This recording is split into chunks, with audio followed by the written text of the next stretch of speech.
Good morning, good afternoon, good evening, depending on where you're watching us from. My name remains Ernest Adebayo Okoje, the guy who comes to always give it to you, as it is going in Nigeria. All right, we shall be treating a lot of issues today. Number one, we shall be looking at the El-Rufai's press conference he gave.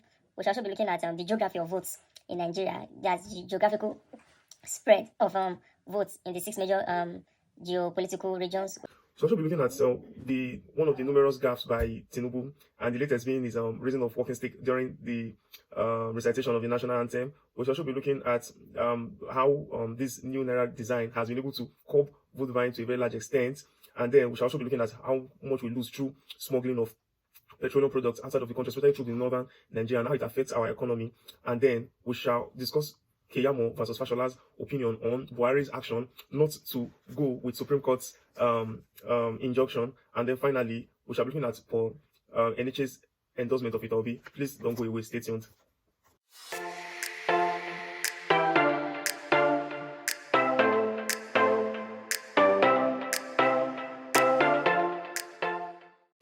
So, welcome. If you are just joining us for the first time, I look at below this video, you find the subscribe button. Click on the subscribe button and then click on the notification bell. So whenever I drop any content, you get notified immediately. And then please also click on the like button for this video. The more you like our videos, the more YouTube sees the relevance of this video, and the more YouTube would share this video to YouTube users, and then that can help our channel grow. Thank you.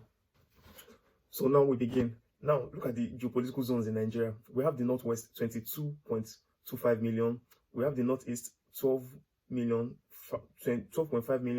We have the North Central, which includes Kogi, Nasarawa, and the like, 15.3 million. And, you know, some of these countries are not purely, are not dominated by Fulanis. So then you can't say that, okay, this will be voting for a Fulani president, you know. Then we have the Southwest, you know, the Yoruba region now, 17.9 million, that's about 18 million. And then we have the South, Edo, that's where I'm from, Edo, and some other states, Delta, and the like, 10.9 million, which is about 11 million.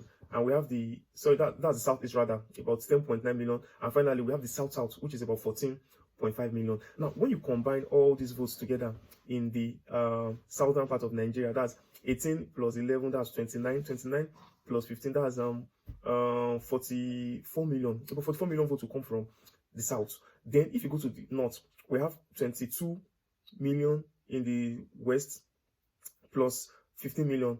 22 plus 15 is 37, right? 37 plus 12 plus 12 is about plus 12, that's 49 million. Let's just say 50 million. So if we have about 50 million from the north, and we have about 40, I think 45 or so from the south, just remember that it's not everybody in the north that will vote, number one. And then number two, there are some people, southern people that are in the north, that will also vote for maybe a southern candidate because of the concept and principle of fairness. They believe that the north has ruled for 8 years and it's time for power to come to the south, which is what the north often always believes, that if the south should rule for 8 years, power should also come to them. So some of them are also falling into that. Some of them are also allowing that ideology, you know, come into play when it comes to the south taking over power. And so on the principle of fairness alone, some northerners and some people who are not northerners that stay in the north will definitely vote for a southern candidate. And then you would often now wonder also, if it is so, if we expect the north to be fair, to allow votes come to the power come to the south, why are we also thinking that, okay, since the Yorubas have ruled, the Southwest has produced a president in the past, the Southeast has not produced under this democratic dispensation, why are the Yorubas or some parts of the Southerners are not thinking it to be fair for power to go to the east, especially when they have a very credible and trustworthy candidate in the person of Peter Obi? So I would strongly believe that the El-Rufai's assertion that the north has enough population to win the election is barbash. Is very, very wrong, because not all northerners will continue to vote for to support the northern hegemony, and especially when they can see that even in the last campaign by the vice presidential candidates of APC, he told the people that if they elect APC, they were going to give them food. He didn't talk about education. Do you think the northerners are not tired of all the shenanigans being displayed by their northern elites and rulers? No, they are tired of it. So in the end, they'll be very, very surprised what will happen. And they've also forgotten that, El-Rufai has also forgotten that in the north, we have the Christian population who are also tired of everything going on, the insecurity and everything. So on the principle of just fairness alone, let's even remove tribalism, they will vote for a southern candidate. And because of this Tinubu's mentality of our local and local. Many people are already irritated by that, and the Muslim ticket back down. So in the end, then this would make swing votes go to Peter Obi, and don't be surprised if Peter Obi becomes the next Nigerian president. Wow. Now let's move on to El-Rufai's the press conference he made on the 16th of February. It was with dismay and disgust I watched that. I was just surprised that if anybody in the South had probably come with so much boldness, any governor in the South to do this, I'm sure people would have accused such person of treason. And El-Rufai did it and got away. This same El-Rufai, ironically, is the one who will bow and prostrate whenever he sees Buhari. I don't know, just because Buhari now has held them by their throats so that they will not buy votes and so that they will not win. I'm sure this is what El-Rufai was referring to or relying on when he said that the North was going to, that Peter Obi at best can only become a Nollywood actor. Because if he knew, he was so confident that the money they've looted will be used to buy votes because they've reduced Nigerians to nothing. And by the time they buy votes, they'll win. But now there will be no vote buying. So he is worried. And now, look at what he's saying. So please listen. On behalf of the Kaduna State government, I wish to assure you that none of you will lose the money you have in old notes. Let no artificial or illegal deadline frighten you. Whether you live in towns, villages, or in our isolated rural communities, do not feel stampeded to deposit your old notes into the banks. Hold on to them. Continue to use them as legal tender. Can you imagine? Continue to use them as legal tender.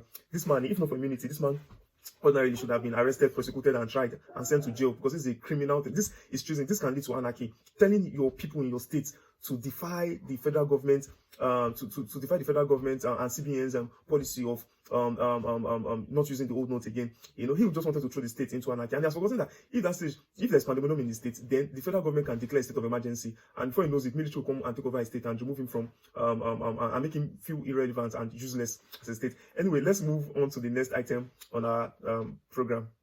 I don't know, Nigerians, I know they tire for something.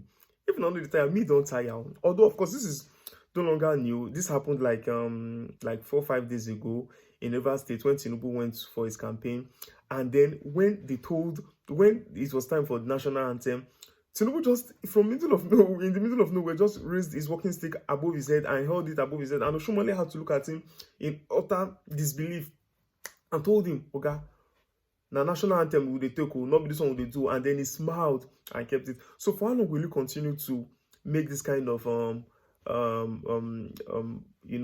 goof, and will continue to support him just because we want a southern president, not even a southern president, a southwestern president for that matter? So I think it's high time people began to think of doing the right thing by voting for a more credible and trustworthy and even a person with good health who is no other than Peter Obi. So if Buhari can come on national TV and endorse Tinubu, I as a blogger also can endorse Tinubu. I as a video blogger can also endorse Peter Obi. It is my opinion. It is my choice. I am voting for Peter Obi, and I'm encouraging people to vote for Peter Obi because it's what everybody is doing, on their platforms. And this is my platform, so I will encourage everybody to vote for Peter Obi. Please, let's watch the video. Now it's time for national anthem. 1, 2, go! Hold on, everybody, put your hands up. Are you playing? What type of playing is this? This is playing. You want to hear? Saga kawole. Kilo national anthem loko. If you move the local is okay. Egbo saya yala. Okay, king boss saya. Yes, boss.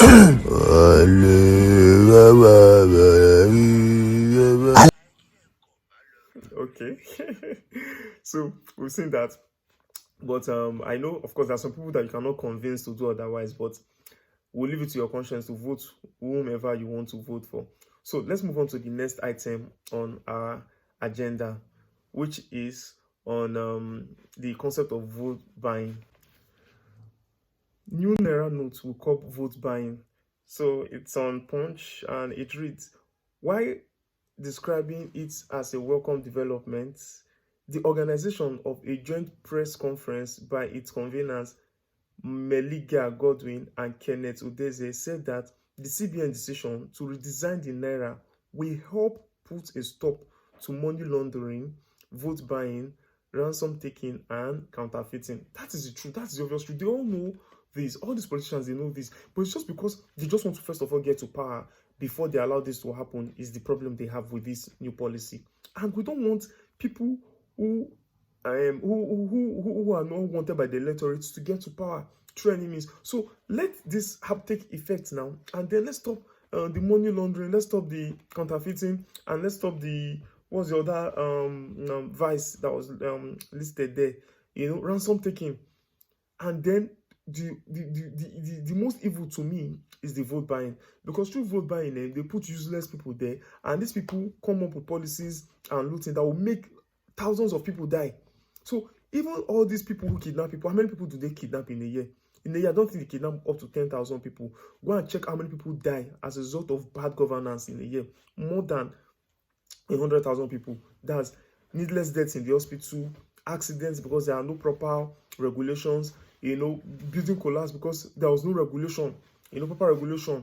Even a lot of terrible things happening. So it is because we have bad people in power. So by the time you remove that, major vice, which to me is the ugliest of all of them, then most of all these other vices will be reduced. So that's why we need to fight against vote buying. All right, so let's move on to another interesting aspect of this discussion we'll be having today, which is smuggled petrol.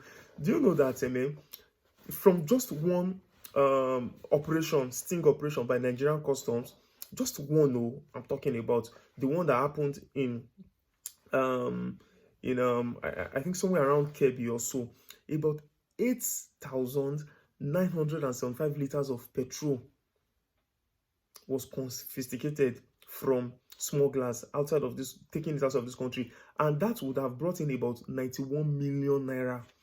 So just imagine, apart from the money to have been brought in the country, we are seeing that there's scarcity and people are smuggling petrol outside of this country to go and sell. Now, let's watch this video. They have scarcity because of unpatriotic of some Nigerians who smuggle this fuel out of the country. But we want to tell them be clear that Kebbi is no go area for them. When they continue to smuggle, we will continue to seize those consignments and arrest the culprit to serve as a deterrent to others. And that is exactly what we are going to do. So let me start by showing you the fuel, the rice, and even the tanker. According to him, the command recorded 14 seizures of certain items, which include 8,975 liters of PMS loaded in 25-liter kegs with a duty-paid value of 91,518,924 naira. Just unfortunate that people are doing these things and getting away with them. It's just unfortunate. So move on to the next item. So, in fact, this country, I don't know what we are descending into. A whole minister appointed by the president coming on television to disparage that president's decision, where due consultation must have already been made by the president. And in the same country, if you are not impressed by what your boss is doing, what will you do as a political appointee? You resign. So Festus Keyamo is a shameless man. He should resign. That is the truth. Now look at what he's saying here. Festus Keyamo came to the television to openly say that New Naira very wrongly advised, says Keyamo, and then he goes on to say something that struck a chord in me, and that made me to become very, very angry that this man should be arrested. He said that, okay, look at the report here. Keyamo also said that all authorities in Nigeria must obey the orders of the Supreme Court. He has forgotten that Nnamdi Kanu is still held in prison even after Supreme Court has ordered that he should be released. The hypocritical son, who calls himself a son, senior advocate of Nigeria, Festus Keyamo, who used to fight for the people before, used to be on the side of the people like Adam Soshomole, has now tasted power, and he has started to steal money too. And so to him now, these people are no longer important to him. And it goes on to say, stating that anything to the contrary is a descent to anarchy. What do you mean? So he should be arrested and investigated for all the commotions, the violence, the rioting that's going on in Edo State, Lagos State, or your state, and Ogun State. Maybe they are the ones sponsoring these hoodlums to be doing what they are doing. Because obviously these hoodlums do not know what they are doing. They don't know that this is Buhari's action. They should even be happy that Buhari is even doing this at the expense of his own parties and candidates, and they are still there. So I'm sure there are all these candidates as well sponsoring all these hoodlums. He goes on to say, anything to the contrary is a descent to anarchy. And I can tell you, the day we begin to disobey the order of the Supreme Court, which is what he's saying, that Buhari has already disobeyed it, then that is an invitation to anarchy. That is an invitation to intervention, rather, in our democracy. What do you mean by intervention in our democracy? The only way there can be intervention in our democracy is when the military comes in to take over. So what he's indirectly saying is telling the military, oh yeah, if this man disobeys this court order, arrest him. But so it made us to look like we who do not know law think that it's true. Why is disobeying court order? If this thing brings anarchy, then the military can come and take over power. But in the end, then a fellow senior advocate of Nigeria who knows his onion and knows what he's doing comes to say that Fashola disagrees with Keyamo, says president's action, not contempt of court, Supreme Court. And you say Fashola is like Tinubu's boy. If Fashola now, his fellow senior advocate is coming to say this, you will know that he really knows what he's saying. He says that it's a lie. It's just, and because time will not permit me to put everything Fashola said. He said that it's just like somebody's door is held, somebody's finger is trapped in a door. I'm trying to shut a door and your finger is trapped there. And then Supreme Court is telling me, okay, that I have the, that I should hold on to the, that the door should remain locked, something like that. And then I know that you are in pain. What will I do?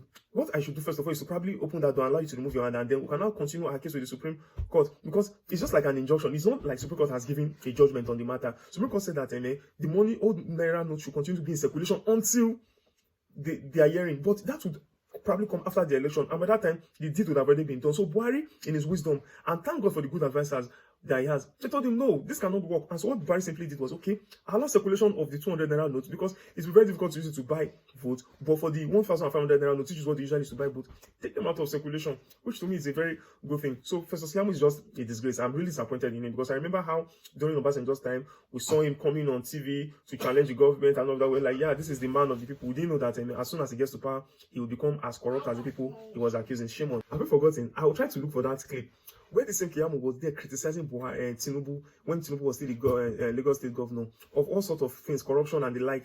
And now this same man is the one now campaigning actively, even saying that he's going to sue Atiku, for the allegation that was levied against Atiku of recent. That he's going to sue Atiku, and if Tinubu prevents him from doing that, he was going to resign. Can you just imagine? Very shameless people. I don't know what these are politicians take us for. Oh, Bobs, not be small thing. I was so happy when I saw on the news for Enenchi's endorsement of Peter Obi. I was very happy. People be saying religious leaders should not use their platform to endorse political candidates. But go to the north, you see all these imams and other clerics doing that. So how would you come here to the south and be telling us what not to do? If Buhari, in my next subsequent video, I would be doing a video on that. Buhari on national TV endorsing and begging that people should vote for Tinubu, even though he knows, of course, I like what he has done. He wants to have a free and fair election. He wants to ensure that there's no vote buying and which would even go against his own party and all of that. But of course, as a loyal person to his party, he would have to campaign for whoever his party is fielding. And unfortunately, the party is fielding Tinubu, and we know how many of them got there through their what's it called now? Through their primaries. Other one that I've expected, like the likes of Enenchi or Oshimbanjo, to be the party's flag bearer. But Tinubu, with his influence and money, got there. Tinubu is very old, sick, and have lost some of his cognitive abilities. Is the person they want to come and become our president. So Buhari, of course, he would have to go with them. Shipping our own want for them. Let the person be there. So, but he's not going to allow all this kind of nonsense, all the kind of nefarious activities of wanting to buy votes occur, so that he's going to leave a lasting legacy, because he ordinarily in his mind would know that he has not done as much as he would have loved to do. Probably it was also the cabal and all of that didn't make him know what was going on in the country, and then of course his health too. And so he has surrounded himself with people who probably have done a lot of bad things. So now he's trying to get things right. And so if he can still come on national TV to endorse and even campaign and beg for Tinubu, then allow anybody. So I'm happy when I see the like of Paul Enenchi, Bishop Oyedepo, though he has not outrightly endorsed Peter Obi, but from his rhetoric we know who is supporting. And then Omega Ministries president, what's his name again? This man that is always in the news. I'm happy. He openly said it. He endorsed Peter Obi. He said that he is familiar and he's going to vote for Peter Obi, and people who love him should also vote for Peter Obi. I'm going to put that up. What's his name escaping my head now? Anyways, in the clip, the name would appear there. But I'm happy that people are coming out to do that, and I, a nobody, I'm also endorsing Peter Obi, and I'm telling my viewers, my subscribers, my loved ones, my family members, my friends, everybody vote for Peter Obi. So I have the right. This is my platform, and I air my personal opinion. My opinion is that Peter Obi is the most fit of the three of them, or the 3 or 4 major candidates to rule Nigeria. So in the end, nobody should come and hold me for anything. So that's it. And finally, on a lighter note, let's look at this video for just how many seconds? About 10, 20 seconds of a man. You know, I don't know these people though. Wild animals are supposed to be in the wild or in the zoo. But this man, you see him, they do it more in the Middle East.